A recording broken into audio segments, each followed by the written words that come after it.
שלום לכל לקוחות הדר פיננסי. אז כמו שאתם יודעים, אנחנו בקשר רציף ותדיר עם טריה והעומדים בראשה, והפעם החלטנו להכניס אתכם לתוך פגישת העדכון התקופתית עם אייל אלחייני, מנכ"ל וחלק מהבעלים של טריה. תישארו איתנו. אז אייל, שאלה ראשונה. אז לאחרונה אנחנו יודעים לבעיית נזילות בטריה. איך יכולה לקרות בכלל תופעה כזו, והאם לא יכולתם להתכונן אליה מלכתחילה? בוקר טוב. קודם כל, בעיית נזילות צריך להתייחס אליה במונח הנכון. אין בעיית נזילות בטריה.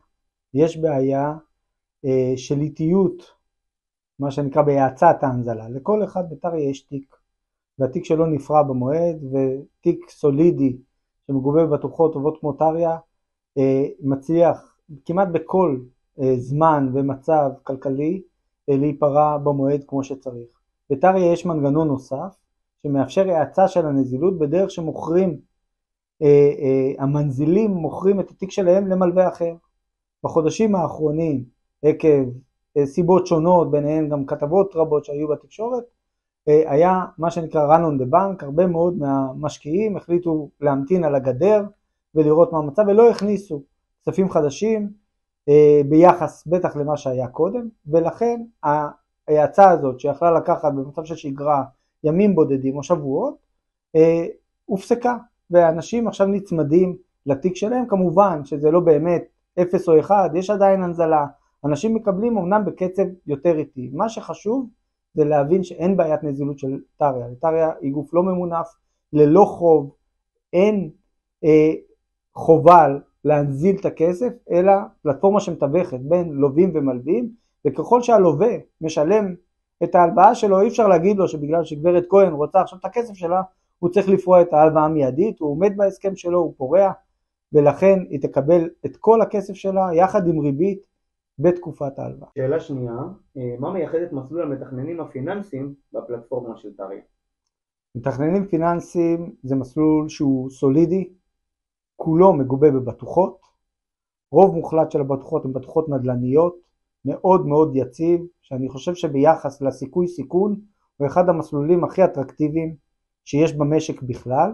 כמובן שבטריה, שזה השקעה אלטרנטיבית, לא מדובר על השקעות טווח קצר, לא בעניין הנזילות ולא בעניין התשואה, אלא על יציבות. שאנחנו מדברים על תיק שמגובה אלפים רבים או עשרות אלפים של נכסים לדיור, נכסי נדל"ן לדיור בישראל, זה אחת הבטוחות הכי טובות כמעט בכל שלב. בשונה ממסלולים קצת יותר אגרסיביים או אקזוטיים שיש בטריה, מסלול המתכננים הוא מסלול ששומר על סולידיות, על עקביות, ונותן תשואה משמעותית יותר טובה מהחלופות. היום במסלול מתכננים התשואה למשקיע הממוצעת היא מעל 6%. זה הרבה יותר מכל מה שאנחנו רואים באלטרנטיבות הסולידיות, ויותר מזה אין קורלציה לשוק ההון, אין קורלציה לשינויים כמעט במדד או באינפלציה, ולכן שמסתכלים על טווח שהוא טיפה יותר רחוק, זה אחד המסלולים הכי אטרקטיביים שיש שם בארץ. שאלה שלישית, אייל, אז אם אני משקיע של הדר פיננסי ואני נמצא במסלול מתכננים פיננסיים, מה הם בעצם הביטחונות שלי? בכל הפורמט של טריה כמתווך יש רמות שונות של ביטחונות. מביטחון ראשון שהוא מאוד מאוד חשוב בעניין האשראי זה הפיזור.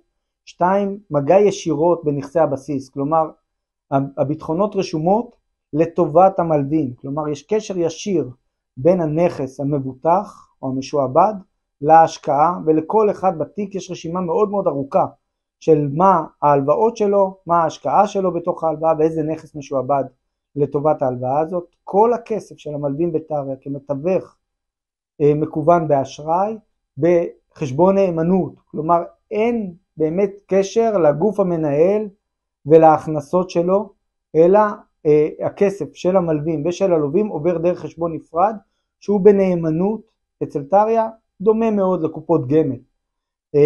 והבטוחות הן בטוחות ישירות, כלומר שאנחנו מדברים על נכסי נדל"ן בישראל, אנחנו מדברים על משכנתא ראשונה לדיור, זה לא משרדים, זה לא הלוואות לקבלנים, זה לא הלוואות ליזמים, זה הבטוחות הכי טובות שיש היום בשוק.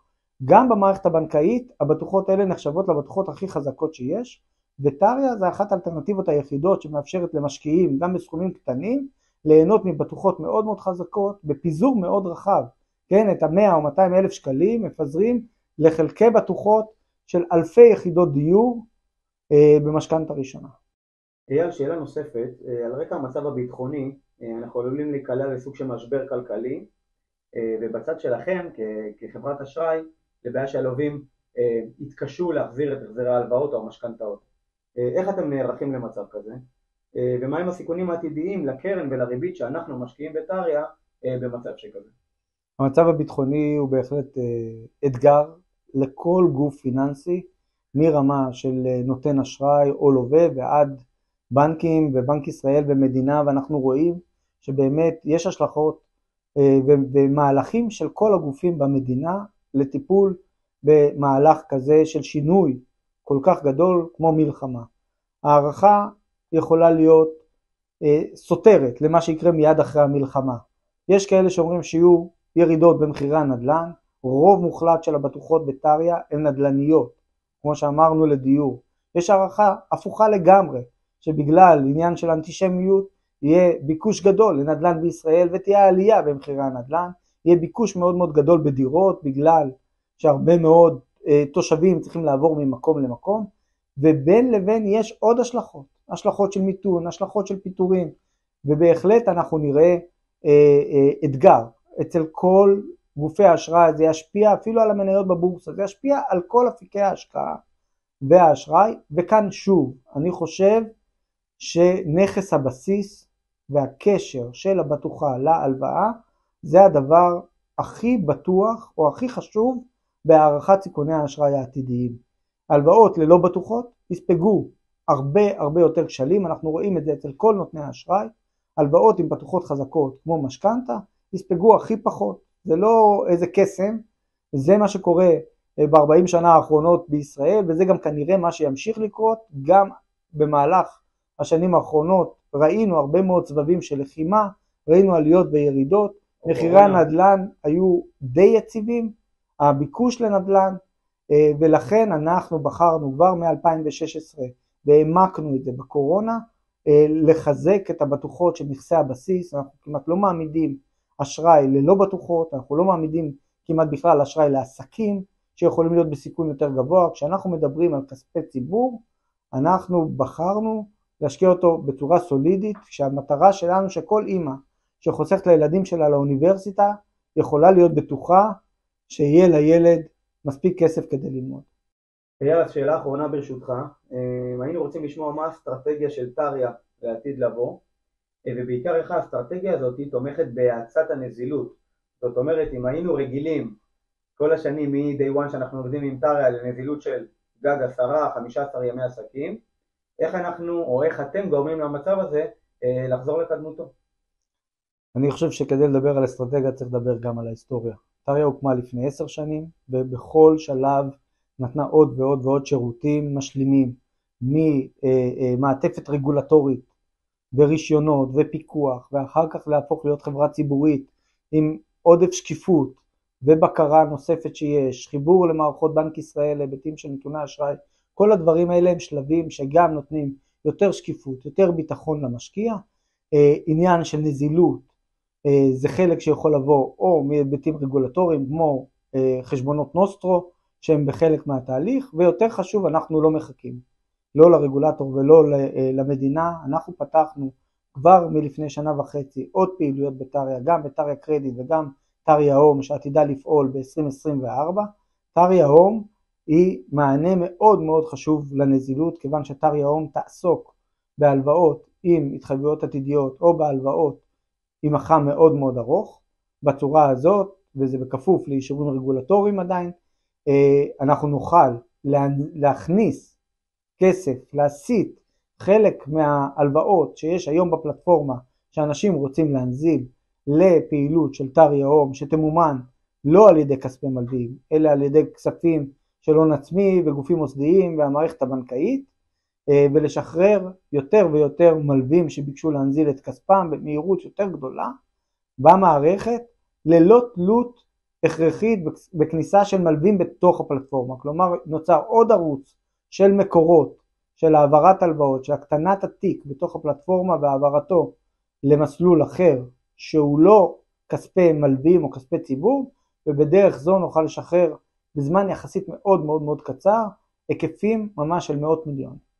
זאת אומרת, אייל, שאם אנחנו, שוב, תחת המגבלות שאפשר להגיד, להיות ואתם חברה ציבורית, אנחנו שומעים על כל מיני דברים בעיתונות, עסקה עם לאומי, עסקה כזו, עסקה אחרת.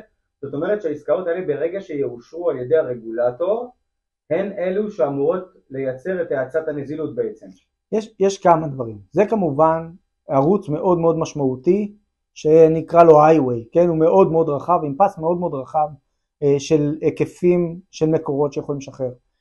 בין לבין יש גם את הפעילות הרגילה, יש יותר ויותר השקעות חדשות במערכת, עברנו את הגל עם הסנטימנט שהיה פחות חיובי בחודשים האחרונים, ואנחנו רואים קפיצה, יש בטריה היום מסלולים מגובה בבטוחות שנותנים ביפר יותר גבוה מאשר המערכות, מ-8 ועד 11% תשואה, עוד פעם בפיזור עם בטוחות, בנעילה לא מאוד ארוכה של שנה, שנתיים או מקסימום 3, שלא תלויה בהנזלה של טריה, ממש מה שאנחנו קוראים מסלולים מתקלים, וכל הדברים האלה יחד מסייעים לחזור למצב שבו בן אדם שמבקש למשוך את כספו, יש מספיק מקורות שיכולים לקנות ממנו בצורה של ווין ווין, ללא דיסקאונט, אף אחד לא מפסיד כסף בטריה, אף אחד לא הפסיד כסף בטריה, וגם היום הנזילות אומנם לוקחת קצת יותר זמן, אבל כל אחד ואחד מרוויח.